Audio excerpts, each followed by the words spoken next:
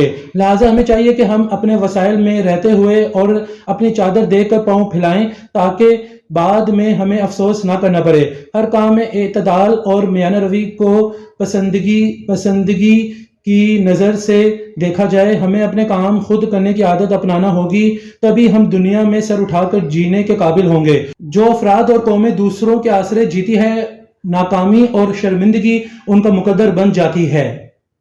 بند number 5 اس نظم کا آخری بند ہے. تم ہی اپنی مشکل کو آسان کرو گے, تم ہی درد کا اپنے درما کرو گے, تم ہی اپنی منزل کا سما کرو گے, تم ہی کچھ اگر یاں کرو گے. چھپا دست ہمت میں زور قضا ہے, مسل ہے کہ ہمت کا حامی خدا ہے. مشکل الفاظ کے معنی پہلے نوٹ کریں پیارے بچوں. درد تکلیف سامان کوشش ہمت حوصلہ مسل مثال حامی حمایت کرنے والا دردما علاج اگر یہاں زور قضا تقدیر کا زور ہمت حوصلہ. تشریح کی طرف چلتے پیارے بچوں اس بند میں حالیہ اپنی قوم کو اس اہم نقطے سے آگاہ کر رہے ہیں کہ تمہارے اوپر جو مصیبت آزمائش آئی ہے اس مشکل کو تمہیں خود آسان بنانا ہے. اپنے درد کا علاج تمہیں خود کرنا ہے, منزل کا سامان یہیں رہ کر کرنا ہے کیونکہ تمہاری تقدیر تمہارے ہاتھ میں ہے. ہمت کرنے والوں کے ساتھ خدا ہے. لہٰذا ہمیں چاہیے کہ برے حالات اور تیز آندھیوں میں تمہیں اپنا بچاؤ خود کرنا ہوگا. نفسی اور بے حسی کا دور ہے, کوئی کسی کے لیے کچھ نہیں کرتا. تمہیں اپنے حالات و واقعات کے مطابق اپنی حکمت عملی خود مرتب کرنا ہوگی. تمہیں اپنی راہ جوش اور ہوش دونوں کو حاضر رکھنا ہے, اسی سے تمہاری مشکل آسان ہوگی اور جو زخم تمہیں لگے ہیں ان کے لیے مرہم کا کام کرے گی. اپنی مشکلات کا حل تمہیں خود تلاش کرنا ہے, یہاں کوئی کسی کے لیے کچھ نہیں کرتا. تم یہ بات جتنی جلدی ہو سکے سمجھ جاؤ. اگر حالات تمہارے مخالف ہیں تو تمہیں دھیان سے قدم رکھنا ہوگا کیونکہ یہاں ہر قدم پر تمہیں مصائب کا سامنا کرنا ہوگا اور ان تمام رکاوٹوں کو ہمت اور حوصلے کے ساتھ دور کرنا ہوگا. مشکل گھڑی میں کیسے زندگی بسر کرنی ہے, رب نے قرآن مجید میں فرمایا نماز اور صبر سے مدد طلب کرو. مفسرین بیان کرتے ہیں کہ نماز اور صبر اللہ کے 2 ہتھیار ہیں جن کے ذریعے انسان کی مشکلات دور کر دی جاتی ہیں. تمہیں وقتی سختیاں کو جھیلنا ہے, اسی میں تمہاری تقدیر پوشیدہ ہے اور صبر کرنے والوں کو رب کا ساتھ نصیب ہوتا ہے. سوچیں جس کو رب کا ساتھ مل جائے اسے کسی اور سہارے کی ضرورت رہتی ہے. تو پیارے بچوں یہاں آ کر نظم محنت کی برکات کے ہر بند کی تشریح مکمل ہو جاتی ہے. میں امید کرتا ہوں آپ نے ہر بند کی تشریح کو نوٹ کر لیا ہوگا اور میں یہ بھی امید کرتا ہوں آپ کو آج کی ویڈیو بہت ہی پسند آئی ہوگی. ایک نئی ویڈیو میں آپ سے پھر ملاقات ہوگی. مجھے سر حسن شبیر کو اجازت دیں. اپنی دعاؤں میں مجھے یاد رکھیے گا. جزاک اللہ.